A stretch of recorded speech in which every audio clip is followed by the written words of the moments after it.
전혀 이게 문제가 될까라는 개인적인 생각이에요. 물질의 농도가 굉장히 낮아요. 연구의 결론입니다. 연구 중에 가장 중요한 부분일 것 같은데요. 3D 프린터 사용하는 교사들 안 발생 이슈가 이제 언론에 제기되었고요. 안전 확보에 대해서 본격적으로 이제 예, 반갑습니다. 오늘의 주제는 3D 프린터와 관련된 주제고요.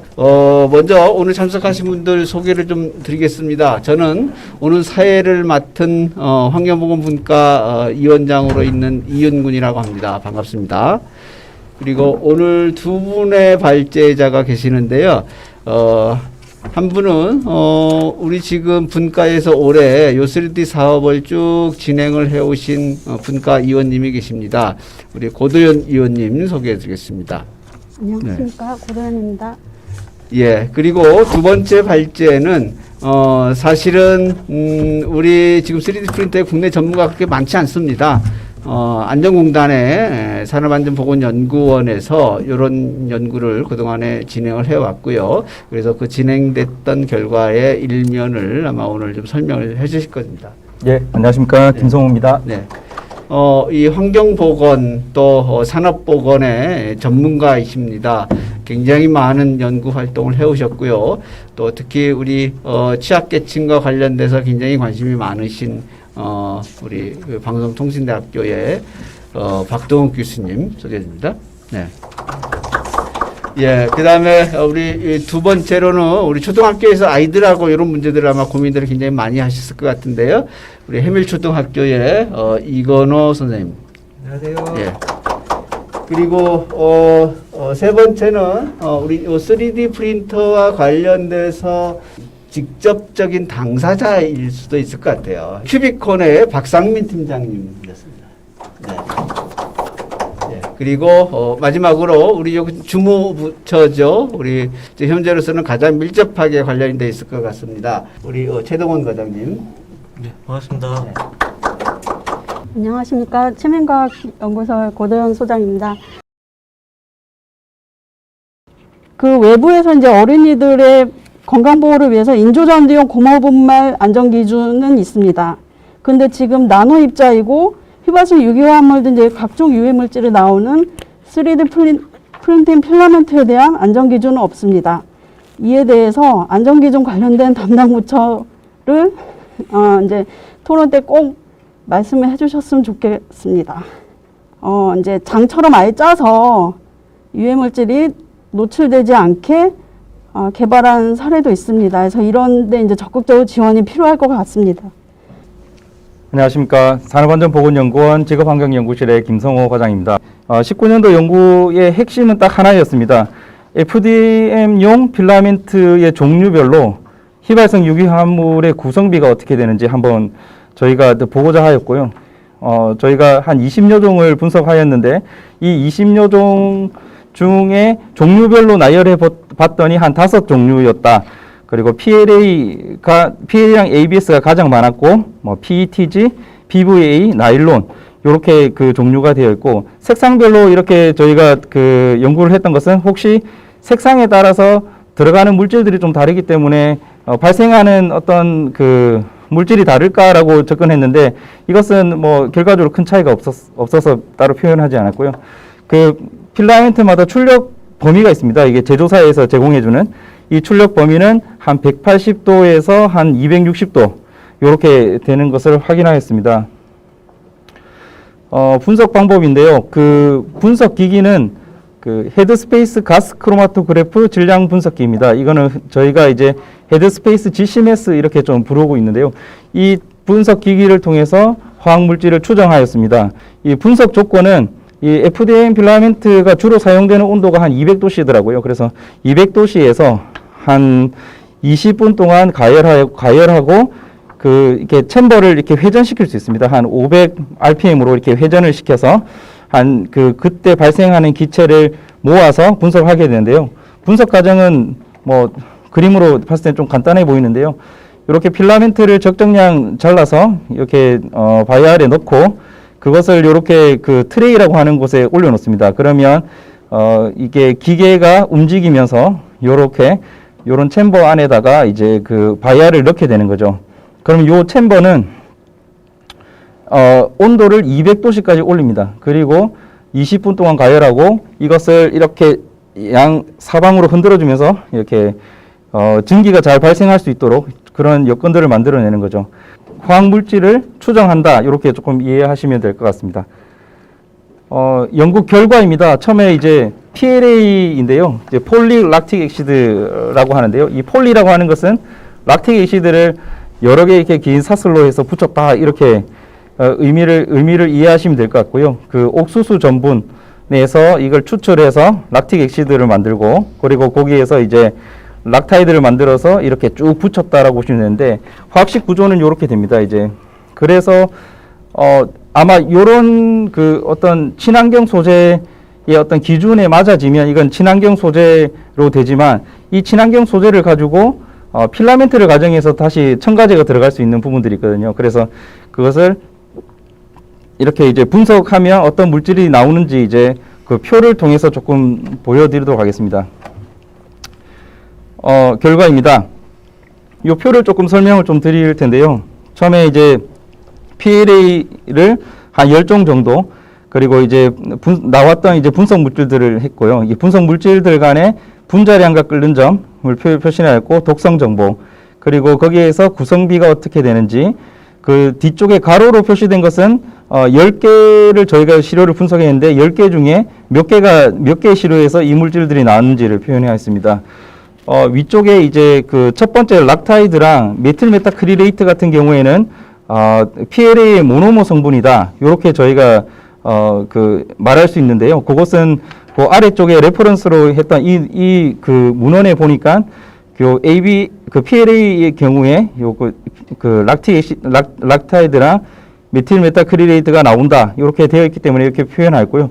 그 외에 이제 노말 부틸 알코올 같은 경우에는 구성비가 한 30% 정도 있었는데 이것은 용재료나 또는 첨가제가 아닌가 저렇게 물음표 두 개로 보인 것은 아래에 보시면 이 해당 물질에 대한 이제 정확한 정보가 없기 때문에 추정한다라고 이렇게 되어 있습니다. 그리고 이게 초산이나 아크릴레인, 뭐 아세트알데하이드 이런 것들은 이 제품에서 이제 200도씨로 작업하였을 때 나올 수 있을 법한 어떤 그 열분의 산물이다. 이렇게 조금 이해하시면 될 것 같고요. 요것을 분석하게 되면 주로 나오는 것이 스틸렌과 에틸벤젠입니다. 스틸렌과 에틸벤젠이 거의 완전 구성비의 한 80~90%다. 그리고 이제 여기에서 나왔던 스탈린 같은 경우에는 그 ABS의 모노머 성분이다. 이렇게 보시면 될 것 같고요. 그리고 이제 나머지 이제 그 크실렌과 페놀 같은 나왔던 것은 열분의 산물로 나왔을 것이다. 이렇게 보시면 되고 독성 정보도 이렇게 발암성, 생식 독성 그 발암성 2, 생식 독성 2가 있는 이제 스틸렌이 있었고 그리고 이제 이렇게 뭐 독성 정보를 보시면 나중에 좀 이해가 되실 것 같습니다. 그리고 PETG랑 뭐 PVA, 뭐 나일론 이런 필라멘트는 그 많이 사용되지 않은 소재이기 때문에 특별하게 그냥 화학 구조나 이제 특성 이렇게만 조금 표현을 해 두었고요. 그거에 대해서 이제 분석 결과를 보시면 PETG도 이제 도데카날이라는 이제 화학물질이 있었는데 이것은 첨가제 성분이다. 이것은 이제 그 PETG를 만들 때 게시제로 사용하는 물질이라고 문헌에 있더라고요. 그래서 이것은 이제 첨가제 성분이라고 확신하였고 그리고 나머지 에틸벤젠, 크실렌, 스틸렌 같은 경우에는 첨가제이거나 아니면 열분의 산물이 아닐까 이렇게 추정하였습니다. PVA도 이제 아세트알데하이드 초산이 각각 한 40% 이상씩 이것도 또한 이제 첨가제나 또는 열분의 산물이 아닐까 이렇게 추정하였고요. 그리고 라일론 같은 경우는 카프로락탐이라고 되어 있는데 요거는 이제 끓는 점이 한 270도 정도입니다. 그래서 한 24%의 구성비가 존재하였는데 문헌에 보니까 라일론의 이제 모노머 성분인데 카프로락탐은 이게 거의 한 90% 이상을 차지합니다.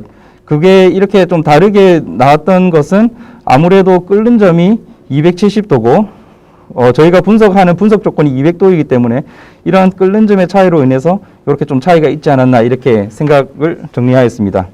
연구의 결론입니다. 아무래도 이 연구의 결론 연구 중에 가장 중요한 부분일 것 같은데요. 3D 프린팅 작업할 때는 화학물질의 노출 가능성이 있습니다. 그렇기 때문에 이제 환기는 굉장히 중요하게 되고요. 나올 수 있는 물질로는 그 모노모 성분이라든지 열분의 산물들이 나올 수가 있고, 여기에서 이제 환기라고 하는 것은 자연 환기랑 기계 환기가 있습니다. 그렇기 때문에 이 두 환기를 적절하게 선택하여서 작업장에 적용하시면 될 것 같은데, 기계 환기를 설치할 때는 아무래도 전문가와 많이 그 상당 부분 협의를 해서 기계 환기를 설치를 해야 됩니다. 요 중간에 이제 국소 배기 장치를 설치한다는 것은 아무래도 적은 비율로 효율성 있는 효과를 내지 않을까. 그래서 적어도 국소 배기 장치는 설치하는 것을 권장하는 것이 좋지 않을까 해서 이렇게 좀 표현을 해봤고요. 3D 프린터는 이 역사를 보면 60, 70년대에서부터 그 개념이 시작됐지만, 이렇게 광범위하게 가격이나 제품 공급 측면에서 도입된 거는 불과 몇 년 안 됩니다. 10년 이내고요. 그래서 이 사용자들로부터 나오는 각종 노출 현황, 또 건강 영향은 충분히 보고되어 있질 않습니다. 아마 이게 이제 선진 외국도 마찬가지고 우리도 마찬가지여서 앞으로 이것은 이제 계속 문제가 될 것 같고요. 그러나 이제 여기서 발생되는 VOC 또 미세먼지 이런 것들은 그동안의 건강상 영향이 다 밝혀졌기 때문에 꼭 3D 프린터에 한해서 그 사용한 사람에게서 나온 건강상 영향을 구태여 거기에 근거할 필요는 없다고 봅니다. 모든 물질은 고온에 노출되면 반드시 초미세먼지가 나옵니다. 그리고 또 VOC가 나오고요. 이게 기본적으로 공정이나 제조 기술 여타의 상황과 상관없이 나오는 두 가지 기본적인 인자가 초미세먼지, 휘발성 유기용제입니다. 그래서 이것들은 이제 나노입자의 먼지의 특성, 그 안에 성분들이 뭔가, 또 부위의 성분이 뭔가, 이런 것들에 따라서 이제 건강 영향은 달라질 수 있고요. 개별 인자에 대해서 노출 기준을 대입하면 다 괜찮다고 나오는데, 이런 노출 평가 방법은 위험을 희석시키는 방법이고요. 이제 대책은 공학적 대책인데, 결국은 모든 유해인자가 발생되는 것은 첫 번째로 근원적으로 밀폐하는 게 제일 좋습니다. 근데 아주 자그마한 것들을 밀폐해도 결국은 또 환기를 해야 되고요. 그래서 아까 고 소장님이 얘기해 주신 시스템장 설치, 그러니까 여러 개의 프린터를 한꺼번에 이렇게 장치로 해서 하는 그런 것들은 좋아 보입니다. 기본적으로 이제 밀폐하고 외부 국소배기 장치 설치가 필요하고, 이것들은 이제 향후에는 아마 이런 것들에 대한 고민을 한다면 3D 프린터를 제작하는 단계에서부터 이런 표준이 아마 고려될 것 같습니다. 그래서 그렇고요. 전체 환기는 반드시 해야 됩니다. 이것이 필수적입니다. 국소배기를 해도 가끔 보면 국소배기나 하고 전체 환기 장치를 안 하는 경우는 국소배기에서 빠져나가는 공기만큼 어디에서 공급을 안 해주면 효과가 없습니다. 국소배기를 가볍게 유도해서 빼주면서 신선한 공기를 넣어주고 이것들을 반복적으로 해야 되는 거고요. 발생되는 게 이제 먼지하고 가스이기 때문에 그걸 동시에 다 제거할 수 있는 편리한 개인 보호구는 없습니다. 그렇다고 이것 때문에 산소 공급기를 착용할 수도 없는 거고, 그래서 주로 이제 미세먼지 중심으로 방진 마스크를 쓰고, 이 VOC 같은 경우는 환기로 좀 농도를 최대한 낮추는 이런 것들이 좀 필요할 것 같습니다. 특히 학교가 요즘 문제가 돼 있죠. 이걸 3D 프린팅 가르치는 선생님한테서 이제 개인 요인으로 설명할 수 없는 육종암, 아주 희귀암이 발생돼서 이게 이제 연관이 있느냐에 대한 얘기를 많이 하고 있고요. 그래서 이런 실태 조사도 해야 되고, 어떻게 프린팅을 안전하게 사용하면서 또 우리 제품이랄지 또 교육이랄지 이런 데 유용하게 쓸 수 있는 방법을 강구하는 게 좀 필요할 것 같습니다. 특히 이제 학생들의 안전과 이 보호 조치는 굉장히 중요한 문제인데, 이제 다만 그런 일부 언론의 이제 보도 자료나 교육부의 이제 대응이 학교 현장의 3D 프린터 사용을 위축시키진 않나, 그런 이제 우려가 좀 있습니다. 제한을 가하는 느낌이 든다면 이제 선생님들이 당연히 3D 프린팅 사용 자체를 이제 꺼려하게 될 것 같아요. 그래서 가이드라인에서 확실하게 이제 효과가 있다라고 제시하는 게 국소 배기 장치인데, 국소 배기 장치를 같이 함께 판매하는 3D 프린터 업체는 단 한 군데도 없거든요. 그래서 현실적으로 이게 이제 뭐 학교에서는 이 장치를 할 수가 없고 소장님이 보여주신 사진을 보면 그 업체도 이제 최근에 이제서야 이제 만들어진 장으로 짜여진 데고 실은 하나도 안 알려졌어요 학교에서. 그러니까 아시는 분이 거의 없습니다. 그래서 국소 배기 장치가 좀 잘 개발될 수 있도록 좀 도와주시는 게 필요할 것 같고요. 예산 지원을 통해서 학교에도 보급을 될 수 있도록 해주셨으면 좋겠고 좀 더 근본적인 이제 해결책은 안전한 필라멘트 기준을 찾고 그것을 바탕으로 유해성 기준을 법적으로 이제 제도화해 주는 것이 필요하다고 생각을 하고요. 3D 프린터는 이제 산업에서만 쓰이는 게 아니고 이제 서두에 말씀드렸듯이 교육적으로도 그런 활용 가치가 굉장히 많기 때문에 이제 학교에서도 안심하고 사용할 수 있는 그런 환경이 빨리 마련됐으면 좋겠습니다. 네, 안녕하십니까. 예, 그 소개받은 과기정통부 정보통신방송기술정책과장 최동원이라고 합니다. 3D 프린팅 그 이용 안전을 위한 그 저희가 각 부처들이 정책적으로 추진하고 있는 사안들에 대해서 간략하게 말씀드리도록 하겠습니다. 우선 그 3D 프린팅 같은 경우는 2013년에 그 미래를 그 이끌어갈 핵심 기술이다. 그렇게 얘기가 되면서 세계적으로 큰 주목을 받기 시작했고요. 이제 그 앞으로는 이제 그 제조업이 3D 프린터를 기반으로 많이 바뀔 거다. 제조업의 경쟁력을 바꿀 수 있다. 뭐 이런 얘기들이 나오기 시작했습니다. 그래서 정부도 2014년에 3D 프린팅 산업 발전 전략을 수립하고 그 이후로 2015년도부터 관련 사업이 추진됐고요. 그 여기 계시는 분들 아마 기억하시겠지만 그 당시 이제 3D 프린팅 그 이용자 보호 관련해서 가장 큰 이슈는 뭐였냐면 3D 프린터를 이용해서 그 총기류를 만들 수 있다. 그거 되게 위험하다. 그런 얘기들이 많이 있었고요. 사실 그러면서 이제 거기에 대한 대책으로 그 사업자에 대해서 3D 프린팅을 이용해서 서비스를 사업하는 이제 3D 프린팅 서비스 사업자 중심으로 이게 정부가 이제 관리해야 되겠다 그러면서 신고 의무도 두고 있습니다. 오늘도 얘기 많이 나왔지만 이제 그 3D 프린터 사용하는 교사들 안발생 이슈가 이제 언론에 제기되었고요. 그래서 저희가 이제 그 3D 프린팅에 대해서 실태도 점검하고 안전 확보에 대해서 본격적으로 이제 지금 그 부처들하고 얘기를 하고 있습니다.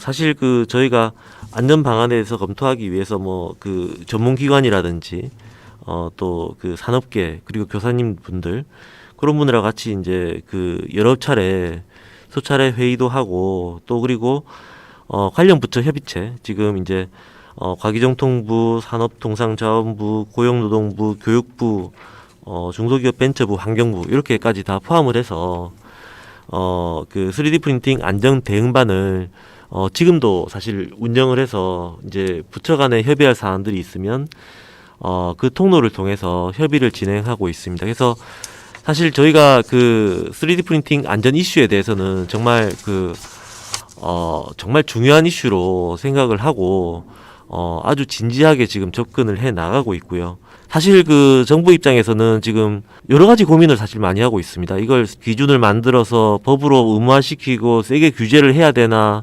아니면 그게 또 어느 정도 가이드라인 정도 수준에서 이 반드시 필요한 부분 중심으로 해야 되나 그런 여러 가지 그 고민들이 많이 있고요. 사실 그 서비스 사업자 입장에서는 지금 직원 몇 명 안 되는 그런 부분들이 대부분인데 거길 또 어떻게 저희가 그런 부분을 안전하게 또 만들어야 되나 그래서 여러 가지 지금 고민들이 많이 있습니다. 그리고 앞서 오늘 얘기가 좀 나왔었는데요. 3D 프린터 보니까 저도 얘기를 들었는데 지금 학교에서 그 사용되고 있는 3D 프린터 같은 경우 되게 그 저렴한 프린터를 사용하고 있대요. 근데 오히려 그 차폐 시설 같은 경우는 프린터보다 더 비싸더라고요. 그래서 그런 여러 가지 그 3D 프린터를 안전하게 사용하기 위해서 지금 저희가 기술 개발 쪽으로도 여러 가지를 추진하고 있습니다. 그래서 그런 부분에 대해서 좀 이제 국산 3D 프린터가 그 성능뿐만 아니라 안전성 부분에서도 좋은 그런 기능들을 가져서 좀 우리나라도 국산 프린터를 이용해서 좀 안전하게 이용할 수 있도록 그런 부분을 좀 해 나가고 있습니다. 그리고 저희가 3D 프린터 안전을 위해서 그 실태 조사하고 함께 지금 고용부를 통해서 취약할 것으로 우려되는 기관을 대상으로 작업 환경 개선 컨설팅을 하고 있고요. 이제 그 컨설팅 할 때 주로 하는 내용들은 이제 그 국소 배기 장치의 설치라든지 올바른 환기 방안, 그리고 MSDS 아까 그 되게 어렵다 이런 말씀도 나오셨는데요. 그럼 그 화학물질 유해성 정보를 어떻게 인지하고 어떻게 그거에 대해서 대응해 나가야 할지, 그 다음에 또 저희가 또 3D 프린팅 작업 환경 관리 체크리스트를 만들어서 그런 체크리스트를 체크해 보시고 거기에 대해서 좀 안 되는 부분에 대해서는 좀 바로 개선할 수 있도록 하는 그런 부분에 대해서 여러 가지 그 조치를 하고 있습니다. 사실 그 과기정통부는 3D 프린팅 그 산업을 총괄하면서 3D 프린팅 안전성 문제에 대해서도 아주 엄중히 그 보고 있고요. 이 안전성 문제를 관계부처와 협력해서 또 관계부처를 어떻게 보면 저희가 총괄하는 쪽으로 많이 미루는 것도 있는데 그런 그 관계부처들을 독려해서 저희가 각 부처들, 교육부는 교육, 산업부는 산업 3D 프린팅 장비라든지 소재, 그런 여러 가지 그 분야에 대해서 그 안전 부분을 강화할 수 있도록 어떻게 보면 저희가 좀 그런 독려하는 그런 역할을 하고 있습니다. 그 3D 프린팅 산업이 그 아무리 산업적으로 활성된다 하더라도 그 안전성에 대한 담보 없이 그런 확산이 진행된다라고 하면 그건 어떻게 보면 오히려 재앙이 될 수도 있는 그런 문제이고요. 그래서 그런 부분에 대해서 그 오늘 이런 자리를 비롯해서 그 여러 가지 논의가 이루어져서 그 안전성 부분에 대해서 강화될 수 있는 그런 여러 가지 환경들이 만들어지는 그런 게 반드시 필요하다라고 생각을 합니다. 그래서 그런 부분에 대해서는 저희가 그 앞으로도 계속 그 열심히 그렇게 여러분들의 의견을 듣고 그렇게 진행해 갈 생각입니다. 우리 과기정통부에서 그런 컨트롤 타워의 역할을 잘 해주시기를 부탁을 좀 드리고요. 이렇게 접근하는 게 맞을까라는 생각이에요. 그래서 아까 우리 김성호 과장님이 말씀하셨던 것처럼 지금 요 스틸랩이 가장 큰 문제이긴 한데 과연 이게 충분히 독성과 그리고 노출 농도의 개념에서 진짜로 문제가 될까? 이런 거 한번 고민을 해야 될 것 같고요. 두 번째로는 만약 그게 아니라 그러면 입자상 물질로 접근하는 게 어떨까? 이제 또 이런 이제 고민입니다. 두 번째 관점에서는 그렇다면 우리가 그 위험성이라고 하는 거가 중요한 건데 이게 어느 정도 심각한 거냐라고 하는 거예요. 지금까지 나와 있는 연구 결과들을 봤을 때 잘 모르겠다 정도까지거든요. 다만 가능성은 있겠다. 이 정도까지가 지금 확인되는 건데 3D 프린터와 조리흉에서 발생되는 유기화합물은 굉장히 다르죠. 다른데 또 약간 비슷한 측면도 있습니다. 예를 들어서 아까 봤던 아크릴아마이드 같은 거, 뭐 이런 거는 같이 동시에 나올 수 있는 물질이기도 하고요. 자, 이게 이제 발암성을 가지고 있어요. 제가 그 옆에다 가로로 좀 써놨습니다만 발암성도 있고 생식독성도 있고 변이원성도 있고 다 그런데 저는 이게 문제가 될까라는 개인적인 생각이에요. 왜? 물질의 농도가 굉장히 낮아요. 예. 아까 우리 연구원에서 결과를 말씀을 하셨지만 굉장히 낮아요. 그런데 어쨌든 독성을 가지고 있는 물질이 있다라고 하는 거고요. 그 다음에 두 번째 측면에서 아까 이야기했던 초미세먼지의 관점에서 보면 너무도 조리흉과 3D 프린터가 유사성을 가지고 있습니다.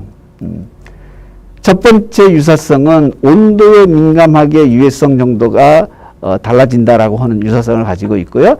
3D 프린터는 200도를 약간 초과할 정도의 온도에서 작업이 이루어지고 있고요. 조리 과정도 마찬가지입니다. 이게. 그런데 큐미라고 하는 거 혹은 미스트라고 하는 거는 온도가 높을수록 발생의 양과 입자 사이즈는 작아지고 발생량은 높아집니다. 이건 뭐 이미 과학적으로 다 이미 입증이 된 거고요. 그래서 봤더니 거기서 발생되는 입자 사이즈도 굉장한 유사성을 가지고 있습니다. 필라멘트 종류에 따라 좀 다르긴 합니다만 어쨌든 100나노미터 이하의 파티클 사이즈를 가지고 있고요. 3D 프린터는 조리흉도 마찬가지입니다. 조리움도. 여기 제가 간략하게 정리를 했습니다만 조리움도 100나노미터 이하의 나노 파티클이 조리흉을 구성하고 있어요. 예. 그 다음에 거기서 발생되는 노출의 농도 수준도 유사합니다. 3D 프린트가 아까 ABS 필라멘트를 쓸 때는 굉장히 농도가 높아지지만 그건 그렇게 많이 쓰지 않으니까 이래서 PLA를 기준으로 한다 그러면 한 45,000 파티클 정도. 그러니까 세제곱미터당 이 파티클의 숫자가 한 45,000개 정도 되는 그 정도 수준이거든요. 조리흉도 비슷합니다. 조리흉도. 요 조리흉은 이 WHO에서 그 이 발암성 물질을 확정할 때 썼던 자료들이 있는데요. 그 근거에서 봤을 때 한 요 정도 발생을 하고 있어요. 그리고 우리가 지금 알고 있는 건강 영향은 지금 이제 전혀 다릅니다. 주로 이제 우리 3D 프린터는 호흡기 질환, 암 발생을 제외한 나머지 호흡성 질환을 주로 맞추고 있고 조리움은 지금 폐암에 초점에 맞춰져 있고요. 근데 3D 프린터에서 암 발생 문제가 왜 언급이 안 됐느냐? 우리가 쓰기 시작한 지 얼마 안 됐어요. 잘 아시겠지만 암이라고 하는 거는 특히 화학물질에 의한 암은 짧게는 10년, 길게는 20년, 30년에 나타나기 때문에 이 자료를 지금 제시할 수가 없어요. 연구할 수가 없습니다. 사실은. 자, 그런데 제가 이제 놀란 거 뭐냐면 조리흉은 이미 폐암의 유발인자로 이미 밝혀져 있습니다. 아까 제가 이야기했듯이 유해 물질을 입자상 물질로 접근하게 된다 그러면 똑같은 문제일 수 있다. 이런 생각이 정말로 섬뜩하게 들었어요. 김성호 연구원님께 그 국소 배기 장치가 이제 해결책으로 많이 얘기를 하는데 그게 어떻게 그 3D 프린터의 장치가 될 수 있는지 지금 제가 그거를 이제 해결 방안으로 제시한 업체도 여러 개 있었거든요. 근데 현실적으로 여러 문제가 있어서 그러니까 레이저 커터기처럼 그냥 직접 배출을 하는 거를 제가 제안을 했었는데 그렇게 좀 하기 힘들다는 그런 답변이 와서 근데 이제 국소 배기 장치는 설치한 거를 못 봤는데 그게 어떻게 이제 되는 건지 궁금합니다. 네. 답변 드리겠습니다. 완전 케바케다, 케이스 바이 케이스다 이렇게 이야기해 주시더라고요. 그게 뭐냐면 사용하는 그 작업장의 환경에 따라서 어떻게 그 국소 배기 장치를 설치해야 되는지 그 디자인이 굉장히 중요한데 예를 들어서 뭐 그 3D 프린터가 하나인데 굉장히 그 유량이라고 하죠. 이렇게 빨아당기는 그런 힘을 굉장히 큰 국소 배기 장치를 설치를 하는 거는 그거는 맞지 않게 되는 거죠. 그리고 3D 프린터가 굉장히 많은데 조그만한 거 하나 설치해 놓고 뭐 했다라고 할 수 없는 거죠. 그래서 제가 발제하면서 말씀드렸던 부분 중에 하나가 이런 국소 배기 장치를 설치할 때는 전문가의 도움을 조금 받아야 된다. 그렇게 제가 표현했던 것도 그런 건데 제가 짧은 소견이지만 국소 배기 장치를 설치를 하게 된다면 어떤 위치로 해야 되느냐라고 했을 때 저의 개인적인 생각은 아무래도 그 국소 배기 장치 중에 이렇게 포위식과 외부식 이렇게 좀 나누긴 하는데요. 포위식으로 하게 되면 그 기류의 흐름을 굉장히 뭐랄까 이렇게 차단해서 효율적으로 환기를 할 수 있습니다. 포위식이 어떤 거냐면 어떤 부스라고 생긴 그 안에다가 위쪽으로 해서 이렇게 그 공기를 밖으로 빼는 형태인데요. 그런 짜여진 부스 안에 3D 프린터를 넣고 쓴다고 하면 충분히 그 발생하는 흉이나 어떤 그 VOC라든지 이런 것들이 충분히 제거가 될 수 있을 것 같다라고 생각이 조금 들고요. 그렇게 설치하는 공간이나 뭐 비용이나 환경들이 나오지 않는다고 하면 외부식 후드를 써야 되는데 최대한 그 발생 원이 퍼지기 전에 가까이에서 제거를 해야 되는 것이 포인트인데 너무 멀리 설치를 하게 되면 그것을 제거하는데 굉장히 뭐 이렇게 유량이나 이렇게 비용이 많이 들거든요. 그래서 학교나 이런 데서 한다고 하면 발생되는 그 지점에 요렇게 이제 포위식 아까 그 박동욱 교수님도 좋은 말씀 해주셨지만 그 환기 시설의 그 표준화가 필요하다. 저도 이게 중요하다고 보고 있고요. 이게 표준화가 돼야지 컨설팅을 할 수 있을 것 같다는 생각이 듭니다. 지금 컨설팅을 실시한다고 했는데 기준도 없이 어떤 개선 컨설팅을 하실지 좀 의문이 되고 그 부분에 대해서 혹시 계획이 어떤지가 좀 궁금하고요. 제가 그 발제 때도 말씀드렸지만 구체적으로 소재 안전 기준을 어느 부처가 하는지 확실하게 좀 말씀을 해주셨으면 좋겠습니다. 그러면 간략하게 좀 그 말씀을 드리도록 하겠습니다. 사실 아까 말씀한 컨설팅 부분에 대해서는 저도 전문가는 아니기 때문에 뭐라고 말씀드리기 그렇지만 이게 산업안전보건원인가요? 산업안전보건공단. 보건공단. 예, 예. 산업안전보건공단에서 이제 그걸 전문적으로 이제 어떤 산업안전시설들에 대해서 컨설팅을 담당하시는 파트가 있더라고요. 그 전문가분들께서 좀 진행을 하신다라고 일단 저는 얘기를 들었는데, 아까 말씀 주셨던 그런 사안에 대해서 한번 저희도 다시 한번 가서 파악을 해보도록 하겠습니다. 네, 그리고, 아까 이제 안전 기준 관련해가지고 말씀 주셨는데, 사실 이건 저희도 사실은 되게 고민도 많고, 아까 말씀드린 전문가는 아니지만 또 저희도 한번 좀 이렇게 좀 검토도 해보고 이렇게 했는데요. 그래서 보니까 산업안전보건법 같은 경우는 일단 모든 사업장에 대해서 뭐 여러 가지 이제 창문 설치라든지 환기장치 이런 의무들이 있고 뭐 잘 아시겠지만, 근데 이게 또 아까 얘기 나왔지만 물질 자체에서 1% 이상 뭐 유해 물질이 포함된 경우에 그런 경우가 대상이더라고요. 그게. 그리고 근데 이게 아까 얘기한 3D 프린팅 같은 경우에 특징점이 이게 소재 자체가 아니라 소재를 가열하고 하는 그런 과정에서 이게 배출되는 부산물에 대해서 지금 문제가 되는 거잖아요.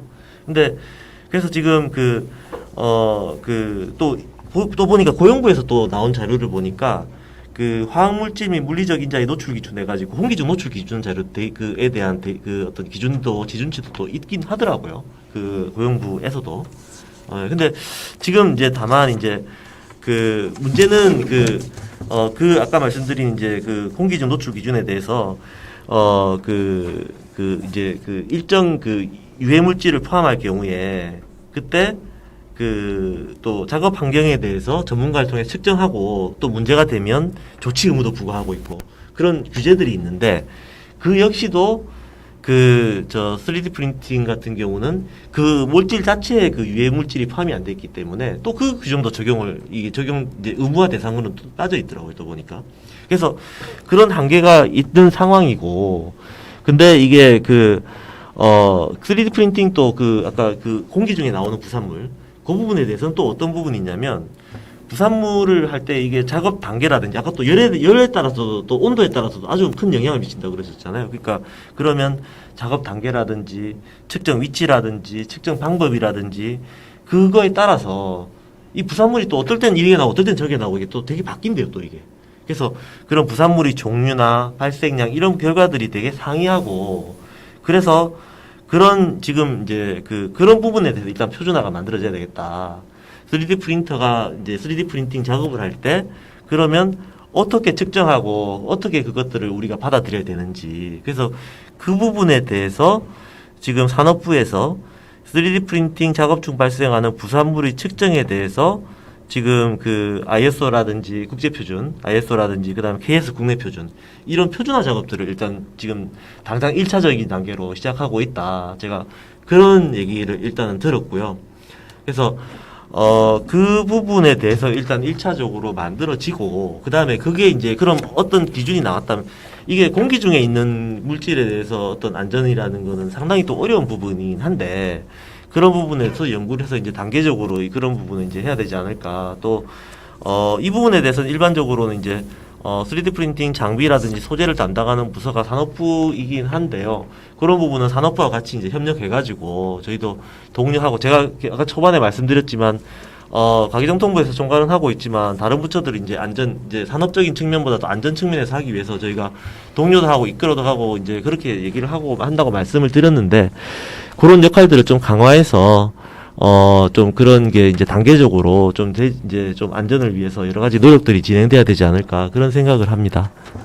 예, 제가 조금 부연해서 좀 설명을 드리면요. 지금 부산물이라는 문제가 지금 말씀을 하셨는데, 지금 현행 작업환경 측정과 관련된 산업안전보건법에는 부산물에 대해서는 측정의 의무가 없습니다. 지금은 맞아요. 그런데 고용노동부의 앞으로 정책 방향은 어떻게 되냐면 부산물이든 직접적 첨가된 물질이든 관계없이 이거는 포괄적 개념에서 관리해야 된다라고 하는 이게 고용노동부의 입장입니다. 앞으로 이제 그렇게 될 거고요. 그렇다 그러면 지금 스타일렌이든 아니면 다른 물질이든 이거 다 관리해야 될 문제가 생기는 거고 그것과 관련돼서 표준화를 그럼 어떻게 할 건지가 조금은 앞을 내다보고 아마 계획을 세워야 될 것 같습니다. 네. 김성호 연구원님한테 질문 드리고 싶은데 아마 3D 펜이나 3D 프린터 사용하는 분들은 전부 다 이거는 궁금해하실 것 같아요. 그 2019년에 그 PLA 그 테스트 하셨잖아요. 유해 물질 어느 정도 나오는지. 근데 그때 결과에 발암 물질이 없는 그런 필라멘트도 한 종이 있다고 하셨었어요. 그래서 사람들이 그거 굉장히 많이 찾고 문의도 하고 막 그러고 제 유튜브에 그거를 공개 안 하다니 정말 거기 뭐 하는 데냐 막 자기도 민원 전화 넣겠다 막 이런 사람들이 있었는데 혹시 그거를 앞으로도 공개를 해줄 계획이 없는지 만약에 그게 된다면 지금의 그런 문제점을 약간 보완할 수 있는 지금의 제도 내에서 보완할 수 있는 그런 대책이 될 것 같은데 좀 의견을 듣고 싶습니다. 답변 드리겠습니다. 이거는 저희가 이제 그 200도시라는 조건에서 실험적으로 해서 이제 나왔던 이제 물질 중에서 뭐 관리 대상 물질이 없었다는 그런 의미였고요. 그 외에 이제 다른 이제 그 200도씨로 해서 나오는 물질들 중에서 굉장히 화학 물질명이 긴 어떤 물질들이 다량 나왔었는데, 근데 이제 그런 물질들 중에서 이제 실제 작업장에서 또 썼을 때 좀 다를 수 있을 것 같고, 또 온도 조건이 또 달라졌을 때 또 그 필라멘트가 또 관리 대상 물질이 또 어떤 이제 화학적인 어떤 그런 뭐라고 해야 될까요? 어떤 반응에 의해서 또 관리 대상 물질이 나올 수도 있는 그런 환경들이 또 조성될 수 있습니다. 그렇기 때문에 지금 현재로서는 그런 물질이 저희가 테스트 실험에서 안 나왔다고 해서 앞으로 이제 그게 안전해서 쓸 수 있다 이렇게 하기는 좀 어려울 것 같고요.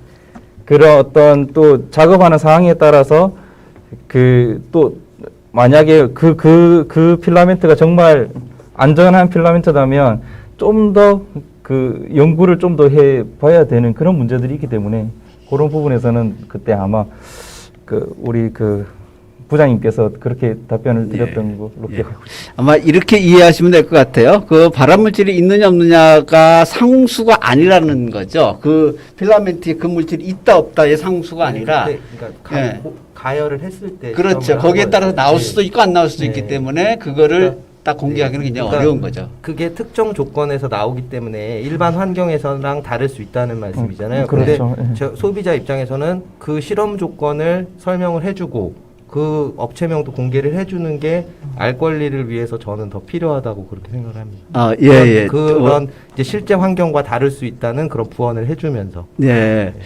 제가 조금 우리 김성호 과장님을 대신해서 말씀드리고 하는 건 아니고 제가 그런 비슷한 사례를 한번 제가 겪은 적이 있었는데요. 그렇게 됐을 때 손배가 들어옵니다. 업체로부터. 그래서 재판에 제가 나간 적도 있고 이랬는데 굉장히 위험합니다. 예. 그러니까 아까 제가 얘기했듯이 상수로 물질이 들어갔으면 공개 당연히 해야 되는 거고요. 그런데 그게 아니라 조건이 다 달라지게 되면 굉장히